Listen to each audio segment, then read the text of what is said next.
Hi friends, welcome to Inner Magic. In the video Sweet Ragi Semiya எப்படி செய்யறதுங்கறத பார்க்க போறோம். என் சேனலை ஃபர்ஸ்ட் டைம் பார்க்கறீங்கன்னா ப்ளீஸ் என் சேனலை சப்ஸ்கிரைப் பண்ணுங்க. உங்க ஃப்ரெண்ட்ஸ்க்கும் இத ஷேர் பண்ணுங்க. ராகி சேமியா ஒரு பாக்கெட் எடுத்துக்கிறோம்.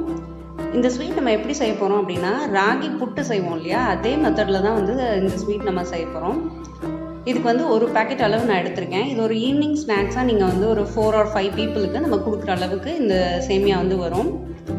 இதில் இன்ஸ்ட்ரக்ஷன் போட்டிருப்பாங்க. நீங்கள் இதை குக் பண்ணும்போது ஒரு 3 minutes வாட்டரில் சோக் பண்ணணும். அதுக்கு மேலே சோக் பண்ணிங்கன்னா இது களி மாதிரி வந்துடும். அதனால் கரெக்டாக கிச்சன் டைமர் ஏதாவது வச்சுருந்தீங்கன்னா அதில் 3 minutes செட் பண்ணிவிட்டு அந்த மினிட்டுக்கு எக்ஸாக்டாக நீங்கள் சோக் பண்ணணும்.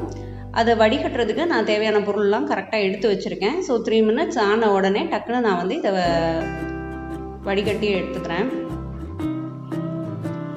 இது நம்ம ஆவியில் வேக வைக்கணும். ஸோ இட்லி பாத்திரத்தில் நீங்கள் ஒரு 5 minute நீங்கள் அதை ஆவியில் வேக வச்சு எடுத்துக்கணும். 5 to 6 minutes அந்த இதுதான் ஆகும். ஹை ஃப்ளேமில் வச்சு நீங்கள் குக் பண்ணி எடுத்துக்கோங்க.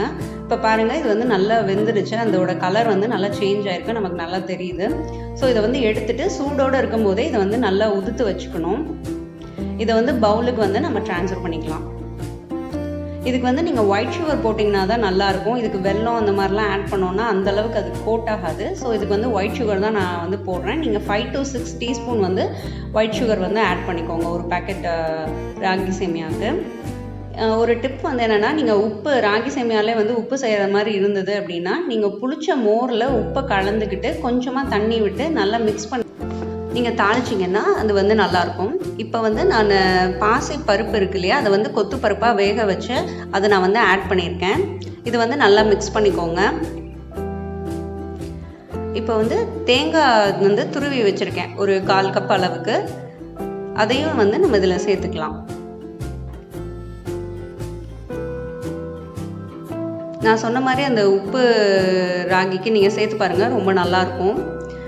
இப்போ நெய்யில் ரோஸ்ட் பண்ண கேஷ்யூஸ் நான் இதில் போட்டுக்கிறேன். இதிலே கொஞ்சம் நெய்யும் இருக்கும். நம்ம வறுக்கிறதுக்கு யூஸ் பண்ண அந்த நெய்யையும் நான் ஆட் பண்ணியிருக்கேன். இதில் நான் சொல்லியிருக்க எல்லாமே கூட நீங்கள் சேர்க்கலாம். இதில் 1 or 2 ingredients நீங்கள் ஸ்கிப் பண்ணி சேர்த்தாலும் ரொம்ப டேஸ்ட்டாக ரொம்ப நல்லாயிருக்கும். கண்டிப்பாக இதை உங்கள் வீட்டில் ட்ரை பண்ணி பாருங்கள். உங்களோட கமெண்ட்ஸையும் எனக்கு ஷேர் பண்ணுங்கள். தேங்க்யூ, பாய்.